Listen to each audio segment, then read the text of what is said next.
Charles Chibitty didn't enlist with a grand speech or a polished salute. He was 18. Quiet. Sharp-eyed. And like many young men in 1941, he signed his name not out of glory, but out of duty, a word that meant something deeper to him than most.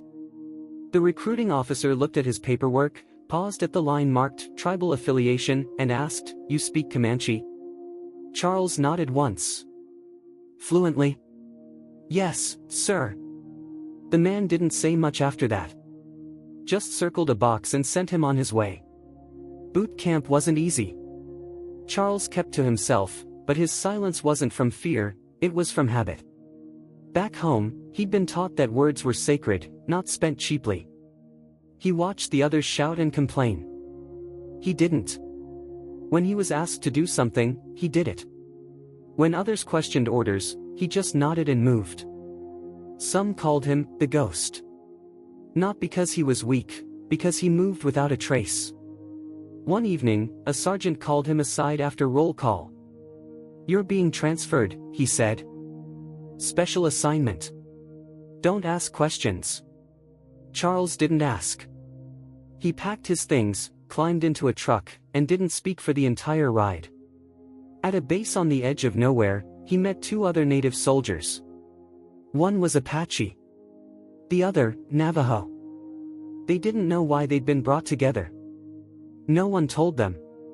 But one by one, they were given scripts, phrases, words, numbers, and asked to translate them into their own languages. The man in charge said little, only nodded when the translations were complete.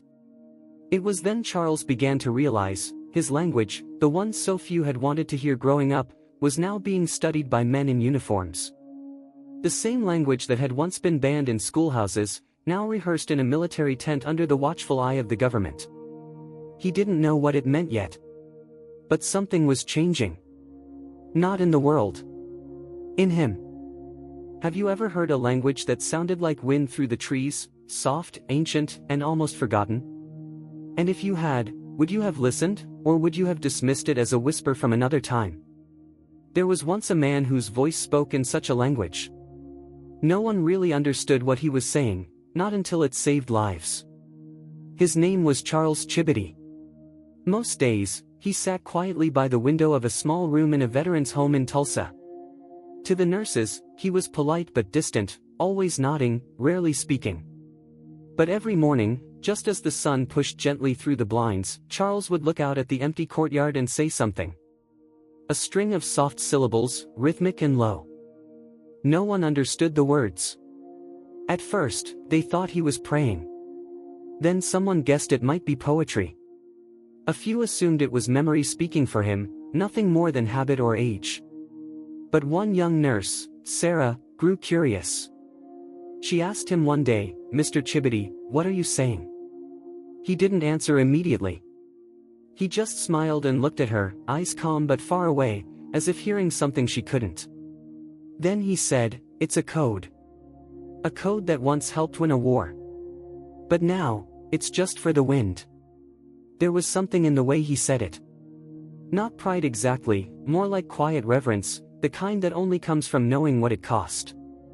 That moment stayed with her long after her shift ended. A man sitting alone, whispering into the morning, carrying a voice no one else could speak, and no one else could hear. What was that code?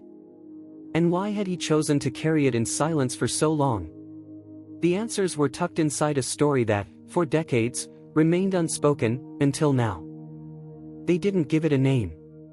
No ceremony. No flag. Just a dark room, a table, and a typewriter that never stopped clicking. The work Charles had been called to do didn't come with medals or handshakes. It came with silence. Each morning, he reported to a windowless tent set up behind the main barracks. There were no drills, no formations. Just instructions. Translations. Repeat after me. Memorize this. Speak it back. Faster this time. Again.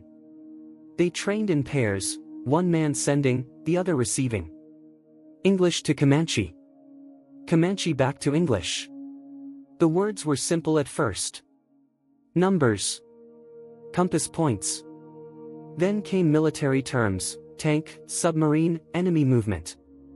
There were no words in Comanche for some of these things. So Charles and the others had to invent them. Adapt them. Make them make sense in a language never meant for war. A turtle became a tank. A hummingbird meant reconnaissance plane. Machine gun translated as sewing machine. Code, not poetry. But in its own way, it was both. Sometimes Charles paused mid-sentence. Not from confusion, but from the weight of what he was doing. He remembered his grandmother's stories about their language being forbidden in school, punished with rulers or silence. And now, that same language, whispered across radios on distant battlefields. He didn't talk about it with the others. There was an unspoken rule: speak when asked, but don't ask back. They were soldiers, not storytellers. Not yet. One day, a commanding officer entered the tent during a training session. He watched Charles and his partner work through a sequence, eyes steady, mouth tight. When they finished, the officer stepped forward. "You understand what this means, Private Chibitty?" he asked. Charles hesitated, then said, "Sir." "It means," the officer said quietly, "if you mess up even one word, someone could die." He nodded once, then left. The room stayed quiet after that. Even quieter than usual. It wasn't fear that settled in Charles's chest. It was responsibility. He wasn't carrying a rifle. He wasn't charging hills or throwing grenades. But he was sending messages. Directions. Warnings.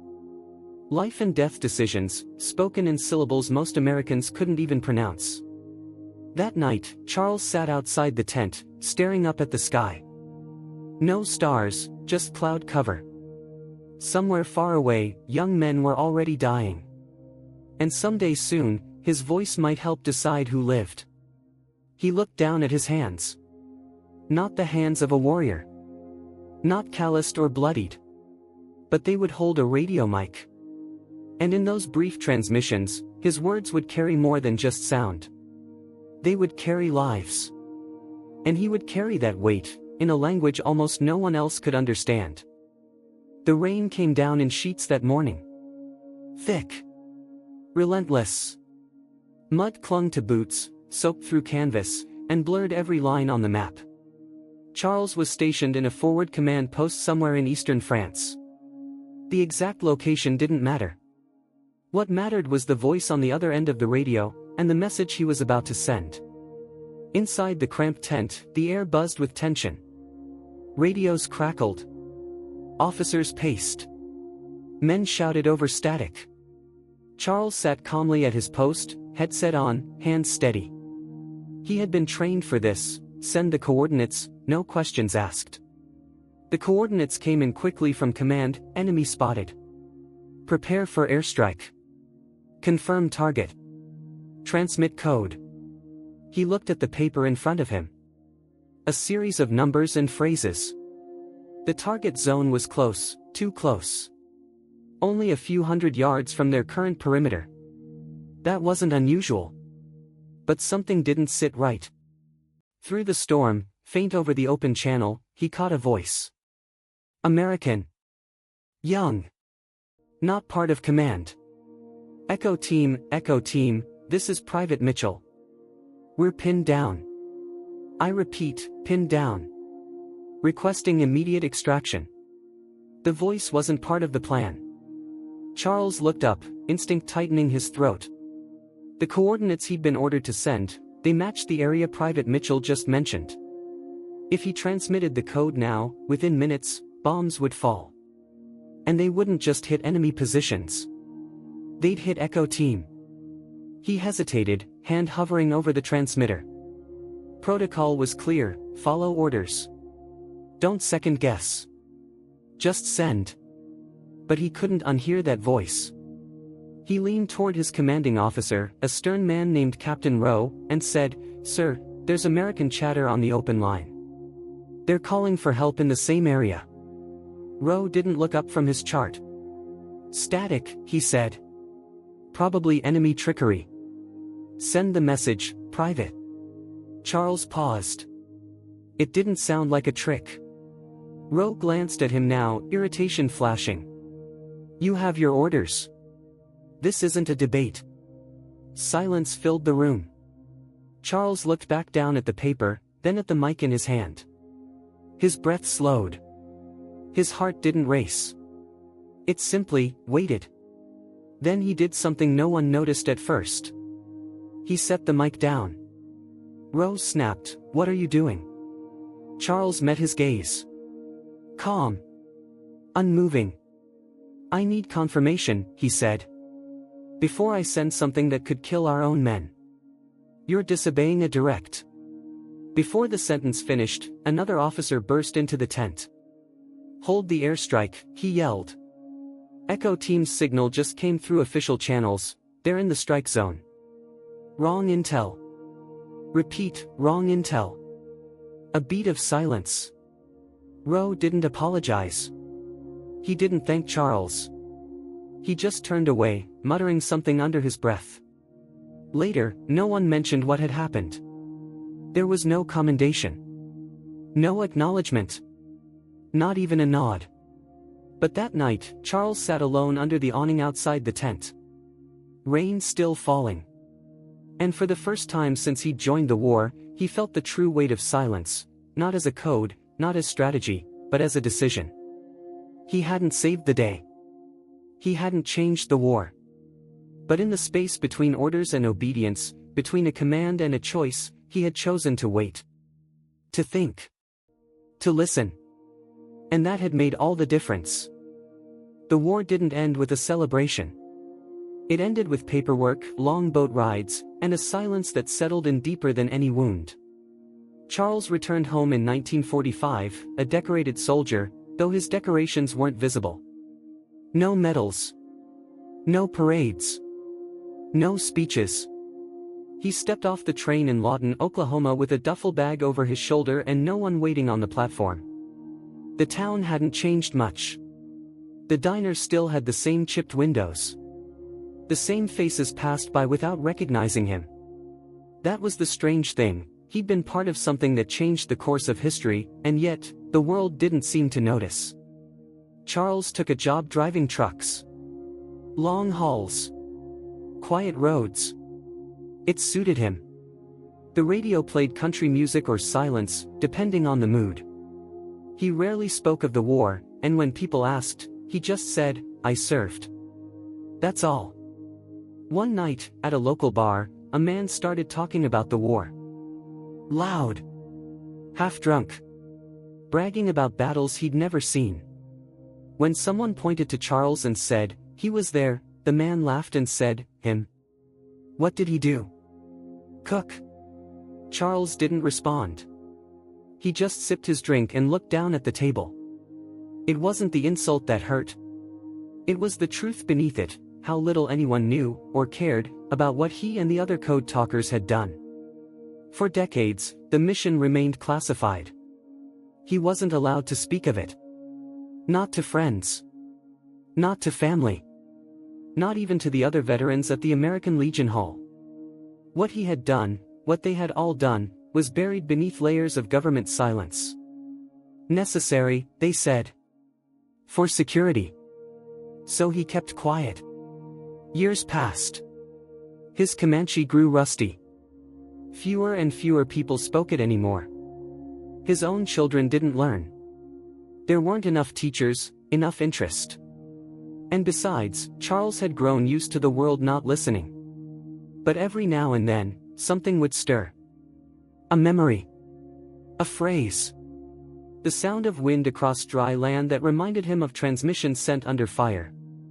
He'd sit alone on the porch at dusk, murmur a few words in Comanche, and then fall silent again. There was no bitterness in him. Only a quiet knowing. He had done his part, even if no one had seen it. Even if no one would remember it. And maybe, he thought, that was enough. To have spoken when it mattered. And chosen silence when the world wasn't ready to hear. In towns like Lawton, there were ceremonies every year, Memorial Day, Veterans Day, parades with marching bands and flags carried high. The high school would bring out their brass section, and old soldiers in stiff uniforms would stand beside folding chairs on courthouse lawns. Charles went sometimes. Stood in the back. Hands folded. He never wore his uniform, never carried a sign. Most people didn't know who he was. Just another older man with a quiet presence, a respectful nod. One year, they read a list of local veterans who had served in major battles. Normandy. The Pacific. Korea. Vietnam. The names echoed from the podium, followed by applause. A city councilman leaned into the microphone and said, "Let us never forget the sacrifices of these heroes." Charles didn't clap. He didn't frown either. He just looked down at his shoes. The scuffed ones he always wore to these things. After the ceremony, someone approached him. A younger veteran, maybe mid-40s, wearing a baseball cap with service pins. "You served?" the man asked. "I did." "Where?" "Europe," Charles answered, keeping it simple. The man squinted. "Combat?" "No," Charles said. "I used a radio." The man nodded, paused for a moment, then said, "Well, thank you," and walked away. It wasn't that Charles needed recognition. He didn't want his name on a plaque. But part of him, just a small part, wondered if anyone would ever say out loud what he had done. If anyone would call it what it was. Necessary. Dangerous. Brave. The Code Talkers were still a secret. The documents hadn't been declassified yet. The story hadn't made its way into textbooks or public speeches. The ceremony, if there was one coming, hadn't come yet. Sometimes, he thought about what it would be like. A proper acknowledgement. A folded flag. A citation read aloud by someone who understood the words. Not just the English ones, but the ones spoken in the language he had been told to forget, then ordered to use. But as the years passed, that thought faded. Not bitterly. Just softly. He went back to his routines. Morning coffee. A walk to the post office. Visits to the community center, where he'd help with food drives or carry boxes for elders who moved slower than he did. He never brought up the war. People stopped asking. And the world, full of noise and celebration, moved on without knowing what had been done in silence. There was no ceremony. No tribute. Just Charles, walking home under the late afternoon sun. And the knowledge he carried, tucked quietly inside. Like a message never sent, still waiting on the line. It wasn't until the late 90s that the phone call came. Charles was in his kitchen, slicing an apple, when the landline rang. A woman's voice, formal but warm, introduced herself as a representative from the Department of Defense. She said they were preparing to recognize the contributions of Native American Code Talkers. There would be a small gathering in Washington, D.C., not a parade, not a grand stage, just a quiet acknowledgement. Would he be willing to attend? Charles paused, the knife still in his hand. He hadn't thought about traveling in years. His knees were stiff, and his hearing wasn't what it used to be. But something inside him, something buried under years of stillness, said yes. When he arrived, there were only a handful of others. Most had passed on. A few widows came in their place, holding photographs. The room wasn't large, just a simple hall with rows of folding chairs and an American flag at the front. No band. No crowd. A young officer approached him with a clipboard. "Mr. Chibitty, we'd be honored if you'd say a few words in Comanche." Charles looked at the man for a long moment. "Are you sure anyone will understand them?" he asked. The officer nodded. "We don't have to understand. We just need to hear it." Later, when he stepped to the microphone, Charles didn't have a speech. He didn't need one. He cleared his throat, placed both hands on the wooden podium, and began to speak, not loudly, not with ceremony, but slowly, reverently. His words moved through the room like a prayer. Foreign to most ears. Familiar only to a past that still echoed in his chest. When he finished, there was a long silence. Not awkward. Just full. As if everyone in the room understood that something rare had been shared, something that couldn't be translated, only felt. Afterward, a young woman came up to him.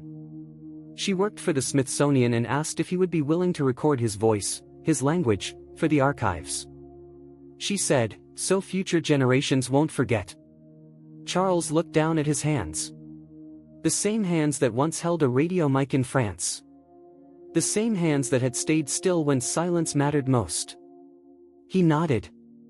Yes. Let's record it. Before the last echo fades. That day, he didn't wear his old uniform.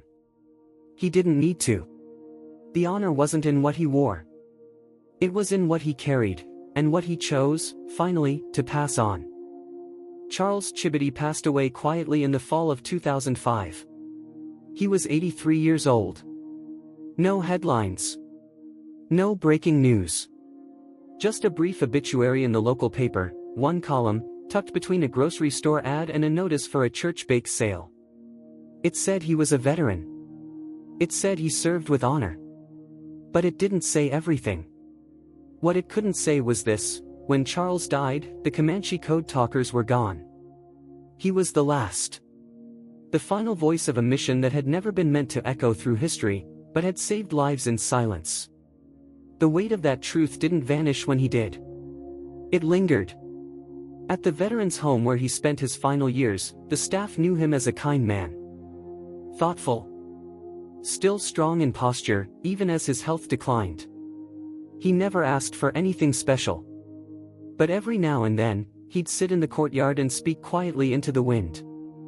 Not to himself. Not in confusion. But with purpose.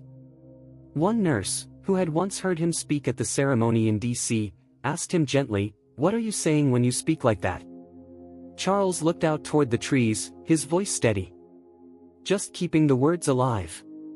He left behind no children fluent in Comanche. No apprentices to carry the code. But before he passed, he did something that surprised even those closest to him. He made a recording, just one. His voice, reciting the Comanche alphabet. Numbers. Commands. Then a message he had once transmitted during the war. Word for word. Tone for tone. That recording is now held in the National Museum of the American Indian. Not behind glass. Not roped off. But available, for anyone willing to listen. To hear the cadence of a language once dismissed, then weaponized, and finally remembered. One archivist described the moment she first heard the tape. She said, "It didn't sound like history. It sounded like someone whispering through time." Today, if you walk the halls of that museum, you may find an old set of headphones. You may put them on, expecting static. Instead, you'll hear Charles. Calm. Focused. His voice as clear as if he were standing right beside you. And for a few moments, the world gets quiet again. Not in mourning. Not in regret. But in recognition. Because the language didn't die. It lived. In one man. In his choice to speak when silence was easy. And to stay silent when speaking would have been easy, too. Charles Chibitty never asked to be remembered. But now, when the wind moves across the Oklahoma plains and stirs the leaves just right, it almost sounds like something being spoken. Something old. Something sacred. Something still here. In the quiet life of Charles Chibitty, we find a lesson that speaks louder than any battlefield honor, that courage doesn't always come with applause, it often comes with restraint, with dignity, with choosing to do what's right when no one is watching. Charles didn't raise his voice. He didn't ask to be celebrated. But he carried a language, a history, and a responsibility that outlived most of the men he served with. He chose silence when it meant protecting others. He chose to speak only when it could preserve something sacred.